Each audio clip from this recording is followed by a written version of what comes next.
Hi guys, welcome back to my channel. I hope you are doing really well and having a great week so far. So today I'm going to be doing a bit of a try on of a few new products that I've picked up recently, namely the Hourglass Ambient Lighting Blush Quad in the shade Ghost, the new blush quad from Hourglass, the By Terry Hyaluronic Tinted Hydra-powder, and the new Mercier Tinted Moisturiser, which I've just moved and put over there, and now I'm trapped in my filming space. But here it is, the new Mercier Tinted Moisturiser, which I picked up in the shade Tawny. By the way, the Hydra-powder is the shade 300 medium fair. So we're going to be trying these new products out and seeing whether I like them or not. Let's get started.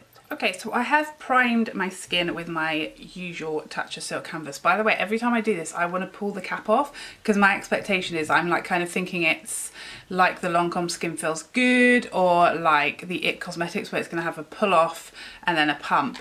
But it has a nozzle, which I am absolutely cool with because it means that you'll be able to squeeze out every last drop of the tube rather than losing some that the pump can't reach. So I'm going to start off with this. Some people will prefer to use a brush for this type of product because it is quite a thin consistency. It's not runny, as you can see, it's not moving on my palette, but once you put it on the skin it feels like water. It feels very refreshing. It is very thin as far as the texture, like it doesn't feel like there's anything on your skin when you first start applying.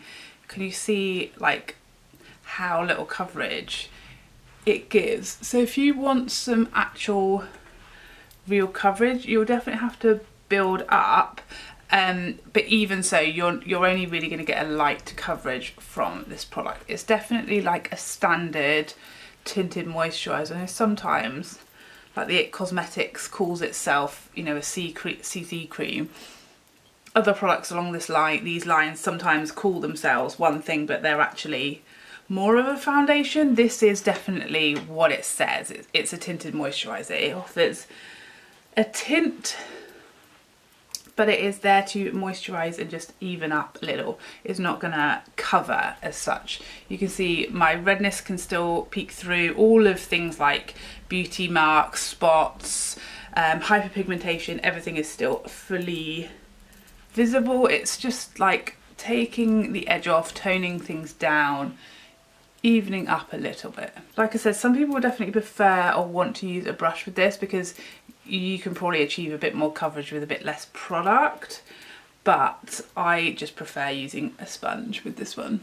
It's not that it applies badly with a brush, but I feel like it takes more time to work into the skin, just because it is that sort of, you know, moisturiser type consistency, which will leave, you know, brush strokes at first. They do blend away, but yeah, for me it's just easier to push it into the skin with my blender. It does feel extremely hydrating, so I do think people with dry skin are going to like this, and it is, you know, a luminous finish, a very luminous finish actually, so I really, sponge in the eye. Yeah, so I'm really not convinced that people with oily skin types are going to particularly love this one. Oh, my poor eye. Why did I do that? Okay, so I've built that up. I'd say if we were talking pumps, that's probably going to be like 3 like decent standard size pumps to get to this light coverage place. So if you are looking for more coverage, this isn't going to be for you. This is probably the most you're going to get, a sort of light to potentially, no, it's light. It's a light coverage. It's kind of similar to like the Charlotte Tilbury Light Wonder. It's a similar coverage to the Lancome Skin Feels Good. Maybe it's a similar coverage actually to like the Pat McGrath Fetish Foundation. You know, I think it's incredible value for money because you get 50 ml.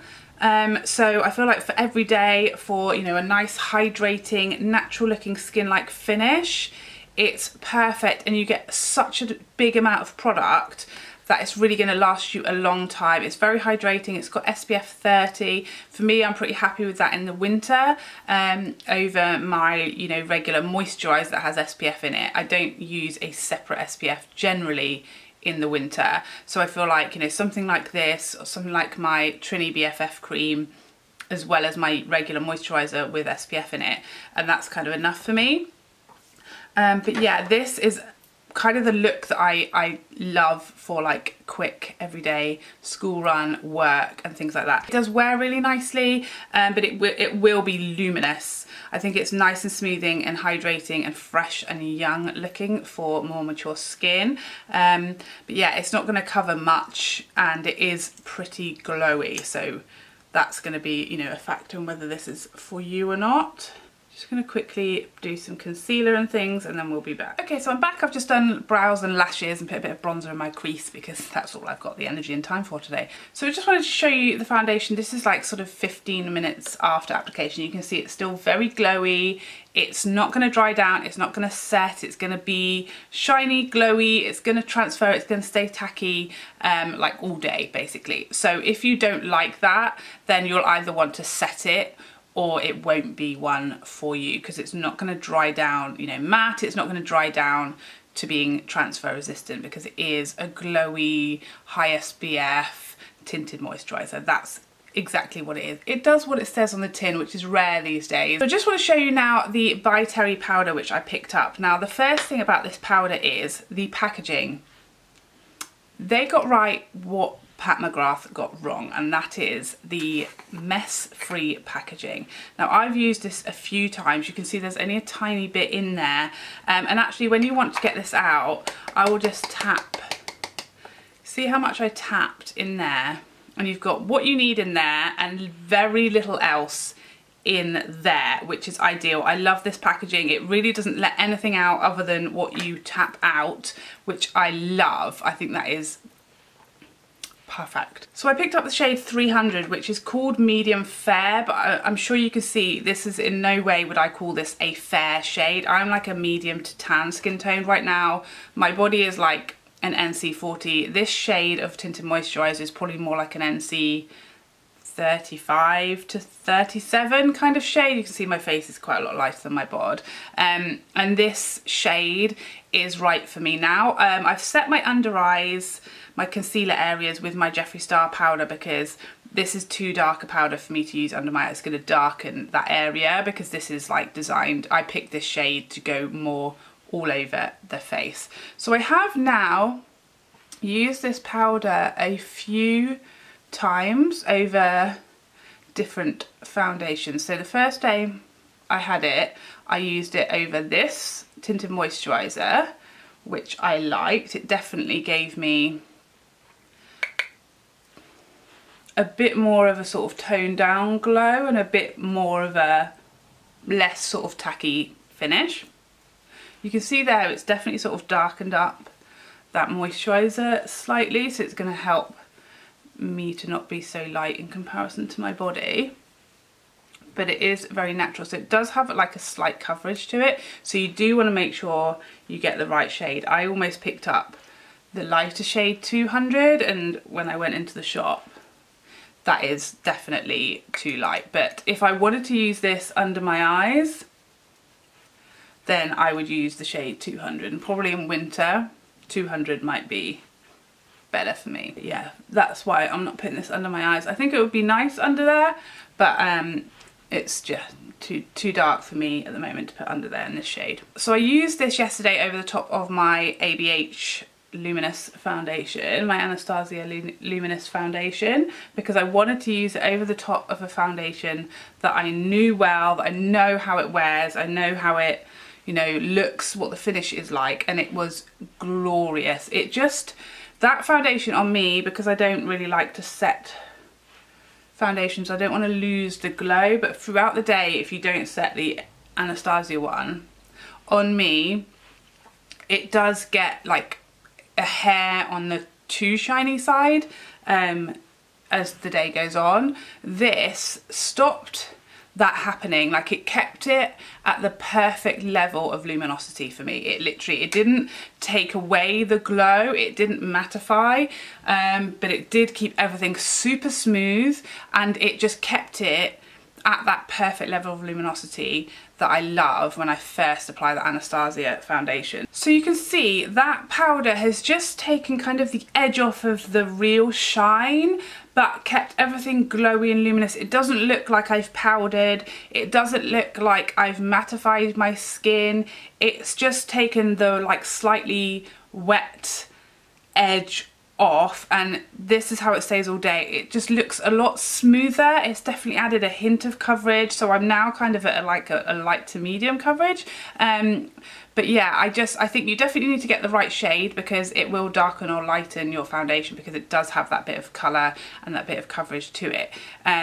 But for me, I have just been loving this powder. I just feel like it is the powder for me and for my needs. It's gonna give me the benefits of a powder, you know, things will go on easier and without me having to be careful with powder products over wet foundations. It takes the slight edge off any too shiny foundations. You know, I love dewy foundations, but I don't want to mattify them.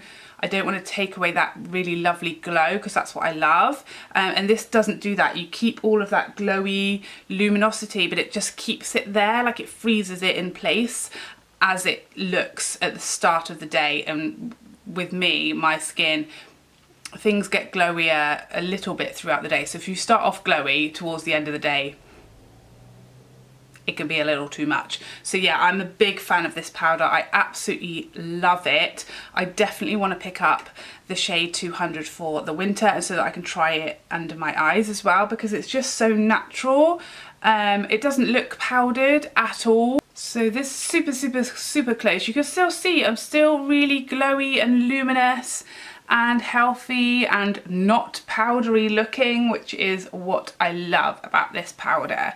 So yeah, you can see we've barely soaked into smile lines here with this tinted moisturiser. My forehead lines look good, everything looks nice and even. You can still see skin, you can still see a little bit of my redness, you can definitely still see my melasma on my forehead. It is very natural, it is very luminous and radiant, but with like the By-Terry powder over the top, it will stay beautifully luminous but not shiny all day. Okay, we're back. I've just bronzed up and added a little bit of highlight on so that we can go in with the Hourglass Blush palette. It is already super smudged fingerprints on the front. So try not to blind you with the mirror, but here she is, absolutely stunning. I know some people aren't too happy about this, you know, clear plastic on the bottom, but I think it looks really nice, really chic and beautiful with the silver lid. And you can't really see the plastic on the bottom, honestly, if you're bothered by it. So I will say, for around my skin tone right now, the only shades that are going to show up on you really are this one down here, this coral shade, and this bright pink. This one is like lighter than my skin, so you might try and use it as a highlight, but it's not going to show up as a blush. I used this one yesterday and it was just the slightest hint of something, like the barest hint of something. So yeah, at the moment these are the only two shades that really actually look blushy on me at the moment. So if you are an NC40 or deeper and that is your shade year round, then I would say, I mean, it's up to you if you want to purchase the palette for the two shades, because they are beautiful shades. However, just know that two of them probably aren't really going to show up on you too much right now. I obviously can purchase this knowing that I'm tanned and in my summer shade right now, but in the winter I'll be able to use all the shades in here. And you can see that brilliant nude, which is this shade that is the permanent shade in the palette, is definitely not going to work on me as a blush right now. It's like definitely more of a highlight. This is the other one that I said is very subtle on me right now, and these two shades work beautifully. The pinky tone and that coral, gorgeous peachy shade look lovely on me right now. But if you are fair skinned, you know, to medium skinned, you'll be able to use all of these shades. There are none that are like too pigmented, so as usual, it would have been really nice to have seen two different palettes, this one and a deeper palette that can work for deeper skin tones. So I'm going to use this bottom shade because I feel like that's the one everyone is going to want me to use and expect me to use, and I'd hate to disappoint, you know. They are just absolutely beautiful. I mean, I don't think anyone was really expecting the shades in here not to be gorgeous blush shades. I don't think, you know, anyone thought we were going to be disappointed as far as the formulas, because Hourglass blushes are just perfection, aren't they? So as you can see, just a gorgeous, your skin, natural, glowy, perfect blush. This is definitely my favourite shade in the palette. The pink is definitely way out of my comfort zone, as you might expect, but I kind of like that. I feel like if you're going to buy a blush palette, you don't want to buy a palette full of shades you already have. So for me, this kind of offered me that out of my comfort zone element to it, because every blush I own is basically this shade. So in here I have more of a mauve tone, a pink blush which I literally do not own, and then this is the one that I'm not sure how it will ever look on me, but for me, having 3 out of 4 was a good enough deal for me to want to pick it up. So there you have it. Those are kind of my initial thoughts on these 3 big releases. I love the powder. I 100% think it's worth the money. I think it's beautiful. It's definitely ticked my box as far as a setting powder that works in the way that I want it to, that keeps my skin looking like skin, that keeps everything looking luminous and glowy, that suits my skin tone, that doesn't, you know, leave my foundations looking like with a cast. I absolutely love it, and I'm really, really happy that I purchased this. As far as the tinted moisturiser goes, I don't think it's a million times better than other tinted moisturisers I've tried. I think it's as nice as the Lancome Skin Feels Good. I think it's as nice as the YSL All-in-One Glow, whatever that one's called. It's not in any way similar to the CC Cream by IT Cosmetics, because that has way more coverage. It is way more foundation-y. I really like it. It's definitely up there with my favourites, but if you have those, you definitely can skip this one. If you are looking for a tinted moisturiser that offers SPF, really hydrating, glowy finish with a light coverage, this is definitely a good price point for 50 mils, which is a huge amount for this type of product. So yeah, I think it's a lovely tinted moisturiser, but don't expect it to give you a medium or more coverage. And as far as the blush palette, I am just loving it recently. A lot of people have been asking me, is it worth it? Should I get it? And honestly, I can't answer that for you. It's totally a personal decision as to whether this is going to be worth the money for you, depending on your preferences, depending on if you will use it a lot, depending on how the shades will work on your skin tone and how much you use and love blush, especially the Hourglass Blush formula. If, like me, you're a blush addict, you use blush every time you put your makeup on, these are your shades, you don't have anything similar, you love the Hourglass formula, I think you'll be really, really happy with your purchase. So there you have it. Please hit me up with any questions you have in the comments down below. I will look forward to seeing you in my next video. Otherwise, take care for now. Bye.